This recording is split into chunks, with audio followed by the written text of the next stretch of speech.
로마서는 전체로 봤을 때에 두 부분으로 나누다면 1장에서 11장까지가 있고요. 12장에서 16장까지 이렇게 두 분류로 나눌 수 있습니다.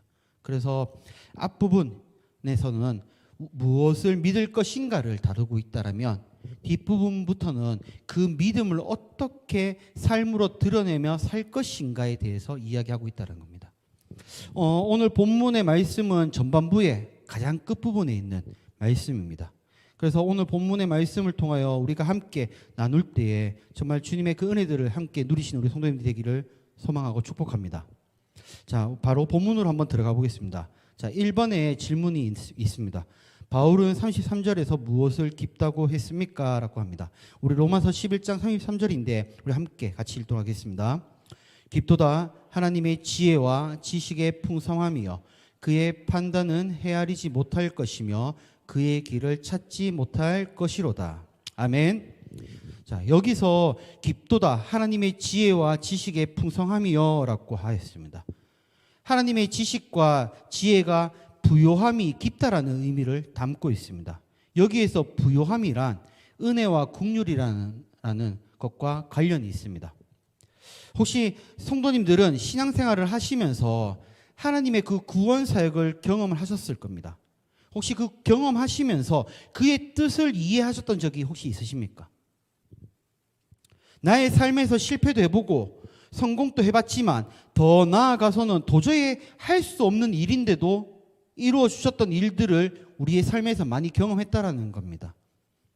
이러한 삶 속에 하나님의 섭리가 우리에게 계획대로 차질 없이 이루셨다라는 것을 이해하셨냐라는 이러한 질문입니다. 우리는 시간이 지나고 나서 과거의 일로 되었을 때에는 하나님의 섭리를 이해할 때가 많습니다. 그래서 시간이 한참 지나고 나서 우리가 과거를 회상을 해보면 이래서 하나님께서 나에게 이러한 계획을 하셨구나. 하나님께서 나에게 이러한 일들을 만들어 주시기 위해서 그때 그 당시에 그 일을 하도록 하셨구나라는 것을 우리가 깨닫게 되는 것이죠. 우리의 삶 자체의 변화를 이해하고 그것이 하나님의 계획이고 또 하나님의 섭리라는 것을 당장 바로바로 깨닫는다라는 것은 그러한 사람은 그리 많지는 않을 것입니다. 우리는 죄로 인해 죽어 마땅한 존재로 여겨집니다. 또한 하나님보다는 죄의 굴레에서 우리가 하나님보다 높다는 생각으로 우리 중심적으로 살아갈 때가 너무나 많습니다. 이러한 자를 하나님께서는 구원해 주셨습니다. 특히 자신의 아들을 보내주셔서 우리를 구원하셨다라는 것입니다. 우리는 풍성하신 하나님의 그 은혜를 누리고 있음에도 그분의 판단을 잘 헤아리지 못할 때가 너무나 많다라는 것입니다. 우리는 하나님의 계획과 그분의 판단을 신뢰하며 나아가는 자들이 되어야 합니다. 욥기서 11장 7절에서 9절의 말씀을 제가 한번 읽어주겠습니다. 내가 하나님의 오묘를 어찌 능히 측량하며 젖는 자를 어찌 능히 온전히 알겠느냐. 하나님보다 높으시니 내가 어찌 하겠으며 음부보다 깊으시니 내가 어찌 알겠느냐. 그 도량은 땅보다 크고 바다보다 넓으니라. 아멘. 주님이 하시는 일은 너무나 크고 깊다라는 것입니다. 우리는 이 모든 것을 이해하기는 당연히 힘들다라는 것이죠. 더 나아가서는 그것을 이해할 수도 없습니다. 그러나 우리는 나를 구원해 주시는 그 하나님의 은혜를 크게 감격해야 합니다. 우리를 살리시기 위해서 독생자 예수 그리스도를 보내주심에도 우리는 감사의 고백을 할 줄 알아야 된다는 것입니다. 그래서 우리는 시편 40편 5절의 말씀처럼 여호와 나의 하나님이여 주의 행하신 기적이 많고 우리를 향하신 주의 생각도 많도소이다. 내가 들어 말하고자 하나 주의 앞에 베풀 수도 없고 그 수를 셀 수도 없나이다. 아멘. 우리는 하나님 앞에 이러한 고백을 하는 성도님들이 되시기를 축복합니다. 하나님의 그 깊고 놀라운 그 은혜들, 우리는 모든 것을 알 수는 없으나 우리의 입술로 그 깊은 그 생각을 또한 그 지혜를 또한 그 지식을 감사히 여기는 우리 성도님이 되시기를 축복합니다. 자, 2번입니다. 2번, 바울의 수사학적 질문의 핵심은 무엇입니까? 라고 합니다. 로마서 11장 34절에서 35절인데 우리 함께 같이 읽도록 하겠습니다. 누가 주의 마음을 알았느냐? 누가 그의 모사가 되었느냐? 누가 주께 먼저 받겠느냐? 아멘. 참고로 수사학적 질문하면 좀 약간 고급져 보이는데 고급적 용어는 맞습니다. 이게 수사학적이라는 것 의미가 뭐 많습니다. 뭐냐면 뭐 과장이나 반복법이나 비교법이나 다양한 이제 연구적 방법도 있고 여러 방법이 있는데 그냥 쉽게 잠깐 설명을 해주자면 그냥 이야기하고자 하는 그 화자, 중심적인 화자가 이미 가정하고 있는 답을 청자에게 참여하는 기회로 만들어주는 직설법보다 더 가감한 효과를 준다라는 것이 바로 수사학적 방법이라고 이야기합니다. 그러니까 쉽게 설명하면 사도 바울은 정답을 정해놓고 우리에게 질문을 던지고 있다는 것입니다. 자, 잠시 이제 본문으로 돌아가서 오늘 방금 읽었던 이 34절과 35절의 말씀에는 하나님의 은혜로 말미암아 그의 풍성한 지혜와 지식을 알았음에도 불구하고 우리는 주제넘는 생각을 할 때가 많다라는 것입니다. 이에 사도 바울은 구약 성경을 인용하여서 오늘 말씀을 이야기하였습니다. 이사야서 40장 13절을 인용한 것이 바로 34절의 말씀이고요. 욥기 35장 7절 그리고 7절에서 41절 그리고 11절을 인용한 것이 오늘 말씀 35절의 말씀입니다. 오늘 이 말씀 속에는 피조물인 인간이 무엇으로 하나님의 모사, 즉 조언자, 가르친 자가 될 수 있냐라고 이야기를 하고 있는 것입니다. 하나님의 섭리와 행적은 너무나 깊고 넓은 반면 우리는 불완전하고 유한하기 때문에 인간이 어찌 하나님의 섭리를 파악하는 것 자체가 불가능하다라고 이야기하는 것이죠. 그러다 보니까 우리는 자신의 모습을 알고 자신의 본분을 깨닫고 하나님께 더욱더 겸손히 믿음으로 나와야 한다라고 이야기하는 것입니다. 우리가 생각하는 삶에서 인간의 도리를 강조하는 부분들이 많습니다. 그러나 이 부분이 어찌 보면 하나님을 모욕하는 일일 수도 있다는 것을 우리는 기억해야 합니다. 우리가 기억해야 하는 것은 우리의 존재를 온전히 알아야 한다는 것이죠.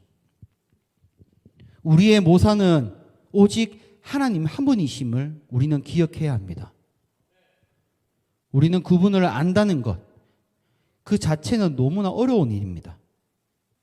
그러나 우리는 하나님의 마음을 알아가기 위해 힘써야 합니다.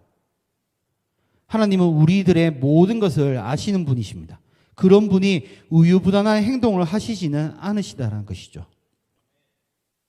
케제만 주석에는 34절에서 35절의 내용에 이렇게 이야기하고 있습니다.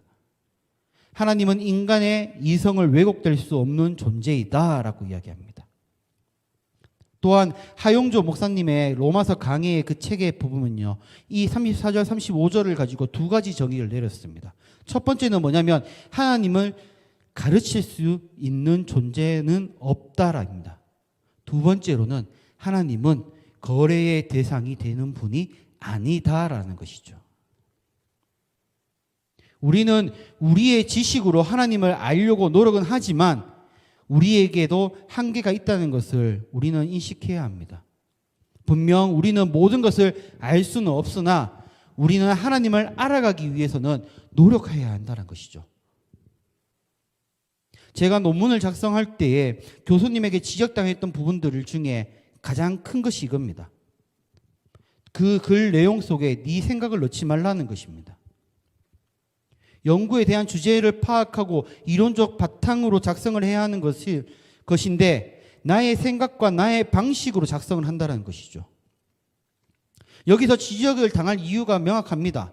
왜냐하면 제가 연구를 하면서 아무런 근거나 아무런 증거도 없이 오로지 추론, 즉 머리로만 생각을 해서 이러면 이럴 것이다 라는 생각으로 이야기를 했던 것이죠.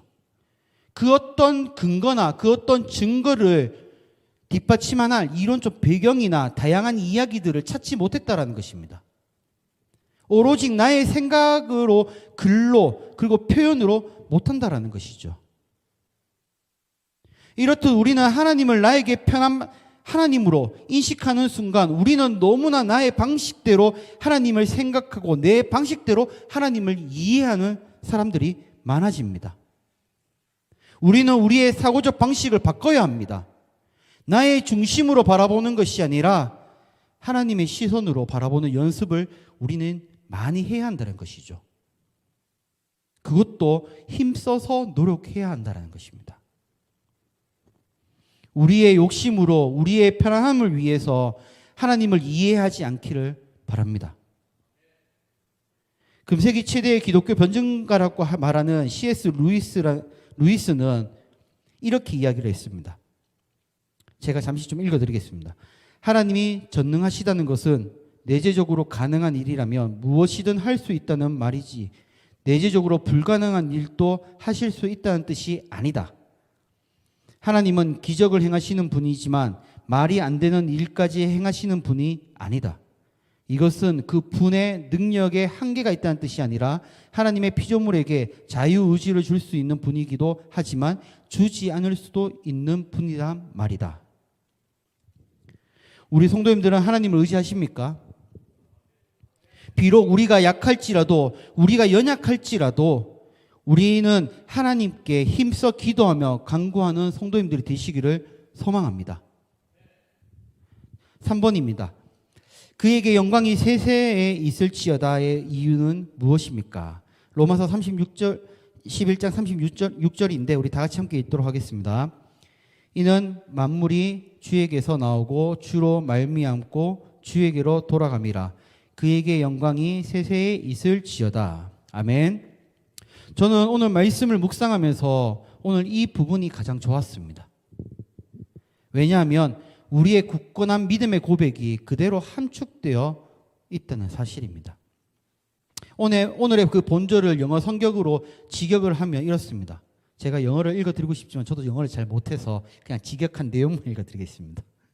영어 성경을 직역을 하면 그로부터 그로 말미암아 그에게 모든 것이 존재하므로 영광이 영원히 주님에게 있어야 합니다. 라고 합니다. 우리는 주님께 영광을 돌리는 삶을 살아야 합니다. 만물의 주관자이신 주님께 모든 것을 내어드려야 합니다. 우리는 죄악의 삶 속에서 어둡던 우리를 구원해 주신 주님을 바라보며 다시 우리는 주님께로 돌아가야 한다는 것입니다. 우리가 하나님의 은혜로 받고 나의 모든 것, 숨쉬는 것, 먹는 것, 삶의 모든 것들을 공급해 주시는 그 주님께로 우리가 나아가는 그 순간 우리의 마음속에는 정말 온전히 주님만을 바라보며 하나님께 감사한 기도를 드릴 수 있는 그 이유가 생길 수밖에 없다는 것이죠. 즉 우리가 무언가를 하나님께 드리는 것은 우리의 것을 드리는 것이 아니라 원래 소유주인 그 하나님께로 돌려드린다는 것입니다. 결코 이것은 하나님께 대한 우리의 보답이 아니라는 것이죠. 그렇기에 하나님을 위해 한다는 것, 우리의 모든 일과 활동도 따지고 보면 하나님을 위한 것이라는 것을 우리는 꼭 기억해야 합니다. 우리의 삶이 비록 힘들고 지치고 어렵고 두려울지라도 우리는 하나님을 신뢰하고 믿음을 가지고 모든 것을 드린다면 우리를 통한 하나님의 그 뜻을 꼭 이루실 거라고 저는 믿습니다. 더 나아가서는 우리의 그 부족함들을 채워주시기도 하실 거라는 겁니다. 우리 성도님들은 예수 그리스도를 믿으십니까? 우리 성도님들은 예수 그리스도를 인정하십니까? 우리 성도님들은 예수 그리스도 곧 우리의 길이시고 우리의 생명이신 그 주님 되심을 믿으십니까? 그렇다면 우리에게서 나온 모든 것이 하나님에게로부터 나온 것임을 인정하시길 바랍니다. 우리는 그 은혜를 통해서 살아가는 존재들입니다. 그래서 우리는 계속 외치지 않습니까? 나의 모든 것이 하나님께 맡겨 놓기를 바란다라고. 우리의 것을 드리는 것은 힘듭니다. 우리의 모든 것을 주님께 드린다는 것은 두려운 일입니다. 내 것을 하나님 앞에 드린다는 생각을 하는 순간 우리는 그것이 나에게는 너무나 힘겨운 일이 된다는 것이죠. 그러나 우리는 다시 하나님께로 돌려드린다라는 그 마음이 우리 성도님에게 있게 되는 순간 우리 성도님들이 가지는 그 마음 속에 죽음의 그 복음의 씨앗이 많은 이웃들에게 또한 많은 성도님들에게 본이 될 것이고 많은 곳에 사용이 될 것이라는 것입니다. 또한 그것을 통해서 하나님께서 드러나신다는 것이죠. 하나님이 주시는 놀라운 구원의 사역, 감사의 표현, 이 모든 것들이 우리 성도님들의 입술에서 우리 성도님들의 삶 속에서 드러나기를 소망하고 축복합니다. 내 모든 것들, 그것이 누구 것입니까? 바로 하나님 것입니다. 믿으십니까? 우리 성도님들의 삶 곳곳에 이러한 감사의 찬양의 기쁨과 감사의 그 기도들이 흘러넘치기를 소망하고 축복합니다. 성도님들의 삶 곳곳에 이웃을 사랑하고 가난한 자를 섬기며 연약한 자를 품는 그 마음도 많이 생기기를 소망하고 축복합니다.